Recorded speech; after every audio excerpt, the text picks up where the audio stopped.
Hello everyone, स्वागत है आप सभी का आपके अपने YouTube channel determination study platform में। आज की इस वीडियो में हम क्लास 12th के फिजिक्स के महत्वपूर्ण बहुविकल्पीय प्रश्नों को इस वीडियो में बताने वाले हैं। तो बहुविकल्पीय प्रश्नों में चैप्टर 1 के बहुविकल्पीय प्रश्नों को इस वीडियो में हम लेकर के आ चुके हैं। तो ये सभी प्रश्न तैयार कर लो, 90% सवाल यहीं से बनेंगे। चैनल को अभी तक सब्सक्राइब नहीं किया है, चैनल को सब्सक्राइब कर लीजिए। बताता हूँ क्यों सब्सक्राइब करना है आपको। अगर आप चैनल को सब्सक्राइब कर लेते हैं तो इस चैनल के माध्यम से आपको चैप्टर वाइज सभी तरह के क्वेश्चंस मिलेंगे। बहुविकल्पीय प्रश्न, अति लघु उत्तरीय प्रश्न, लघु उत्तरीय प्रश्न, दीर्घ उत्तरीय प्रश्न और वो प्रश्न जो होंगे सारे इंपॉर्टेंट क्वेश्चन होंगे जो आपके बोर्ड एग्जामिनेशन में आ सकते हैं। तो 90% जो क्वेश्चन बन सकते हैं वो मेरे द्वारा बताए गए इन सभी क्वेश्चंस को तैयार कर लेंगे तो 90% सवाल आपके यहीं से फंसने वाले हैं। ठीक है, तो इस वीडियो में बताए गए सारे महत्वपूर्ण बहुविकल्पीय प्रश्नों को देखिए। चैप्टर 1 के महत्वपूर्ण बहुविकल्पीय प्रश्नों की बात करेंगे। तो पहला प्रश्न हम पढ़ लेते हैं।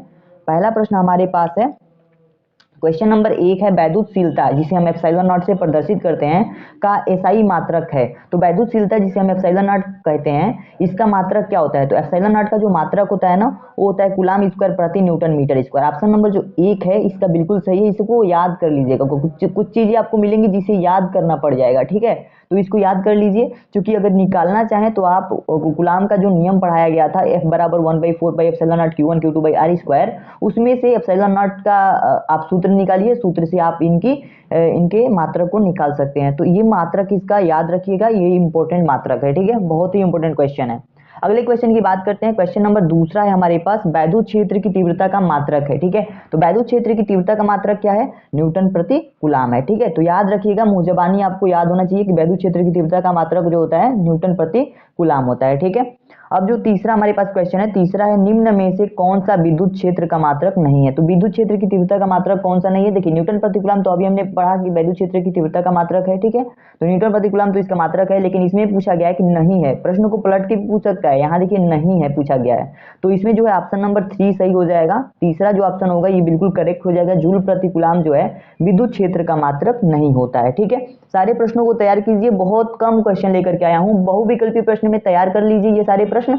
उसके बाद से अति लघु उत्तरीय प्रश्न की वीडियो भी आएगी। लघु उत्तरीय प्रश्न की वीडियो मैंने ऑलरेडी अपलोड कर दिया है और बचे हुए दीर्घ उत्तरीय प्रश्नों की वीडियो मैं लेकर के आऊंगा बहुत जल्द। ठीक है, तो अब ये चौथा प्रश्न हमारे पास है, विद्युत फ्लक्स का मात्रक है। तो विद्युत फ्लक्स का मात्रक क्या होता है? वोल्ट मीटर होता है। ठीक है, न्यूटन प्रति कूलाम तो वैद्युत क्षेत्र की तीव्रता का मात्रक होता है। वोल्ट मीटर जो होता है ना ये वैद्युत फ्लक्स का मात्रक होता है। वैद्युत फ्लक्स आपने पढ़ा होगा, फाई ई बराबर में vector E dot vector A होता है। ठीक है, इसका सूत्र, तो इसके सूत्र से हम इसके मात्रक की गणना कर सकते हैं। तो इसका मात्रक जो आप सीधे सीधे याद रखिएगा वोल्ट मीटर होता है। विद्युत फ्लक्स का जो मात्रक होता है क्या होता है? वोल्ट मीटर होता है। ठीक है, बहुत इंपॉर्टेंट क्वेश्चन है।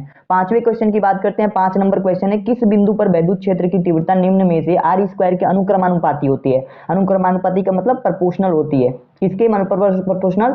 वैद्युत क्षेत्र की तीव्रता में से आर स्क्वायर के प्रोपोर्शनल। ठीक है, तो आर स्क्वायर की प्रोपोर्शनल क्या होती है इसमें से देख लीजिए। पहला है बिंदु आवेश, विद्युत द्विध्रुव, अनंत चादर और रेखीय आवेशित तार। ठीक है, तो ये हमारे पास ऑप्शन नंबर ए बिल्कुल करेक्ट हो जाएगा। पहला ऑप्शन जो है बिंदु आवेश, बिंदु आवेश पर जो वैद्युत क्षेत्र की तीव्रता होती है ना वहां पे आर स्क्वायर के अनुक्रमानुपाती होती है। ठीक है, तो याद रखिएगा बिंदु आवेश पर वैद्युत क्षेत्र की तीव्रता जो होती है आर स्क्वायर के अनुक्रमानुपाती होती है। तो इस तरीके से इस प्रश्न को भी याद रखिएगा, बहुत इंपॉर्टेंट प्रश्न है। ठीक है, छठवें प्रश्न की बात करते हैं। 6 नंबर हमारा प्रश्न है। क्वेश्चन नंबर 6 हमारे पास है, वैद्युत क्षेत्र में वेक्टर ई में वेक्टर पी आघूर्ण वाले द्विध्रुव पर लगने वाला बल है। तो वेक्टर ई में वेक्टर पी आघूर्ण वाले द्विध्रुव पर लगने वाला बल क्या है? देख लीजिए, तो बल आघूर्ण पूछा गया है, तो बल आघूर्ण सदिश राशि होता है। सदिश राशि को वेक्टर रूप में लिखेंगे।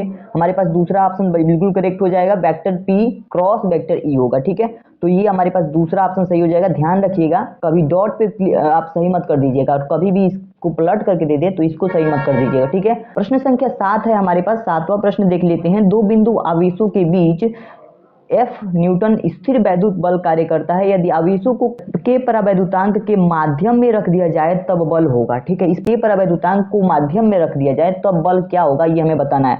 तो देखिए हमारे पास एक फार्मूला होता है F एयर। अगर हम एयर यानी कि निर्वात में बल की बात करें और माध्यम में बल की बात करें F मीडियम, तो ये इनका जो अनुपात होता है ये K के बराबर होता है। किसके बराबर होता है? K के बराबर होता है, कांस्टेंट होता है। इनका अनुपात क्या होता है? कांस्टेंट होता है, K के बराबर होता है, जिसे हम परावैद्युतांक कहते हैं इस K को। ठीक है, तो ये K एक कांस्टेंट है जिसे हम परावैद्युतांक कहते हैं, तो K के बराबर होता है। अगर हम यहाँ से F मीडियम निकालना चाहें तो ये पक्षांतर होकर के यहाँ आ जाएगा और ये ऊपर आ जाएगा एफ एयर और नीचे आ जाएगा के, यानी कि एफ मीडियम बराबर हम लिख सकते हैं कि एफ अपॉन में के, ये हमारे पास आ गया और यही जो है इसका आंसर कहलाएगा। ठीक है, इस प्रश्न का आंसर यही होगा एफ अपन में के।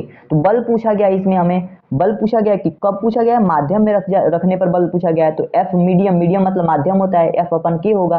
तो इसमें ऑप्शन देख लीजिए, ऑप्शन चौथा जो है एफ अपन के है और ये बिल्कुल करेक्ट है। तो आशा करता हूँ ये क्वेश्चन भी आपको समझ में आ गया होगा। मैं बिल्कुल सिंपल क्वेश्चन पूछे जाएंगे ऐसे ही, ठीक है, बिल्कुल भी टेंशन लेने की जरूरत नहीं है।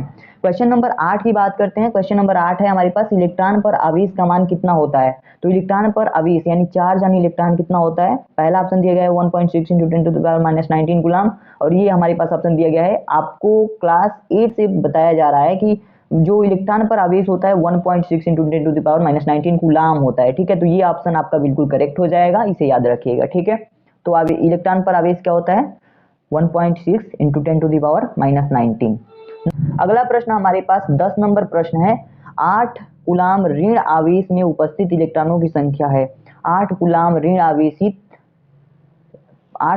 आवेश में उपस्थित इलेक्ट्रॉनों की संख्या हमें बतानी है। तो इसके लिए आपको फॉर्मूला याद रखना है, Q बराबर N होता है। बहुत सिंपल क्वेश्चन, देख लीजिए, Q की जगह पे 8 कूलम दिया गया है, आवेश कितना दिया गया 8 कूलम, तो Q की जगह पे 8 रखेंगे, बराबर N तो हमें ज्ञात करना है, यानी इलेक्ट्रॉनों की संख्या बतानी है। तो N को इलेक्ट्रॉनों की संख्या कहते हैं, और गुणे में E का मान होता है 1.6 × 10 के पावर -19 कूलम। ठीक है, तो ये रख देंगे और आप सॉल्व कर लीजिए, आंसर मिल जाएगा। N बराबर जब निकालेंगे तो ये 8 इधर पक्षांतर हो जाएगा, 1.6 × 10 के पावर -19 हो जाएगा। ठीक है, अगर इसको सॉल्व करें तो हमारे पास ये आ जाएगा 8 बट्टा में, इस दशमलव को हटा करके केवल हम डायरेक्ट 16 लिख दें तो क्या चेंज जाएगा, गुणे में 10 की पावर क्या हो जाएगा -19 में से अगर 1 घटा देंगे, -1 करेंगे तो क्या हो जाएगा -20 हो जाएगा, ये चेंज आ जाएगा। ठीक है, कब चेंज आया, ये जब दशमलव हमने हटाया तब। ठीक है, आगे सॉल्व करेंगे, ये 8 एकम 8, 8 दूना 16, 2 बार में कट जाएगा।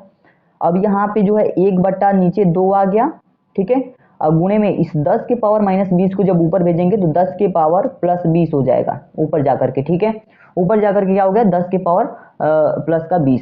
अब इसको हम क्या कर सकते हैं, इस 10 के पावर 20 को हम 10 गुणे में 10 के पावर 19 लिख सकते हैं, बिल्कुल लिख सकते हैं। और नीचे हमारे पास 2 है तो 2 लिख देंगे, 2 से 10 को काट देंगे, 5 बार में कटेगा और आंसर आपका आ जाएगा 5 गुणे 10 के पावर कितना 19 है तो 19 लिख देंगे, सॉरी इधर देख लीजिए 5 यहाँ पे है, 5 लिख देंगे, गुणे में 10 के पावर 19, इतना तो आपको आता ही होगा। 5 गुणे 10 के पावर 19 जो होगा इसका आंसर हो जाएगा। आशा करता हूँ ये क्वेश्चन भी आपको समझ में आ गया होगा। इसमें जो है ऑप्शन नंबर ए जो है बिल्कुल करेक्ट है। किसी भी तरीके की कोई भी प्रॉब्लम हो कमेंट करके बता सकते हैं। ये 10 प्रश्न जो है आपके चैप्टर 1 में सबसे इंपॉर्टेंट प्रश्न है। ठीक है, सबसे ज्यादा इंपॉर्टेंट अगर प्रश्न कोई है तो ये 10 प्रश्न जरूर तैयार कर लीजिए एमसीक्यू में। ठीक है, केवल बहुविकल्पीय प्रश्नों में आप 10 प्रश्न तैयार कीजिए और बाकी आने वाली वीडियो में आप अति लघु उत्तरीय, लघु उत्तरीय, दीर्घ उत्तरीय वाले प्रश्नों को भी पा जाएंगे। और आशा है कि आपको ये वीडियो पसंद आई होगी। तो आज के लिए इतना ही रखते हैं दोस्तों, मिलते हैं नेक्स्ट वीडियो में नए इंपॉर्टेंट क्वेश्चन के साथ। तब तक के लिए धन्यवाद।